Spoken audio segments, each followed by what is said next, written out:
Container houses ద్వారా మార్కెట్‌లోకి వెళ్ళిపోయారు. ఇప్పుడు ఫ్రాంచైజీస్ గూడా ఇచ్చేస్తూ ఉన్నారు. నిజంగా ఒక మంచి సంకల్పంతో ఏదైనా ఒక పని మొదలుపెడితే సక్సెస్‌ఫుల్‌గా ఎళ్తుంది అనడానికి నిజంగా MSSS industries private limited. So, as a founder ఏమనిపిస్తుంది? ఏమైనా చెప్తారా? ఏదైనా మనం మీరన్నట్టు సంకల్ప బలం బాగుంటే ఏదైనా కూడా మనం సాధించొచ్చు.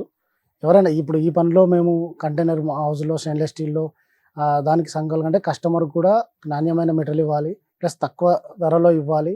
అంటే మంచి ఉద్దేశ్యంతోనే. అంటే కస్టమర్‌కు బాగుండాలి. మా బిజినెస్ కూడా బాగుండాలి. 2 ఉద్దేశాలు బాగానే ఉన్నాయి కాబట్టి సంకల్ప బలం కూడా బాగుంది. మంచిగా చేయాలనే ఉద్దేశము.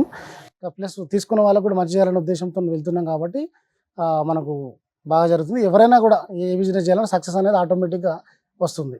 అంటే ఏమంటున్నా ప్రాఫిట్ అనేది ఎక్కువ మనం తీసుకొని కస్టమర్‌కు నాణ్యత లేని మెటీరియల్ ఇచ్చినప్పుడు దానికి ఎఫెక్ట్ అయితది. అలా కాకుండా మేము ఎంత తీసుకుంటున్నామో అమౌంట్ అనేది దానికి తగ్గ న్యాయమైన, నాణ్యతమైన మెటీరియల్ వాళ్ళకి మేము ఇస్తున్నాం. కాబట్టి అట్లా ఎవరు చేసినా, ఏ బిజినెస్ చేసినా కూడా సక్సెస్ అనేది ఆటోమేటిక్‌గా వస్తుంది.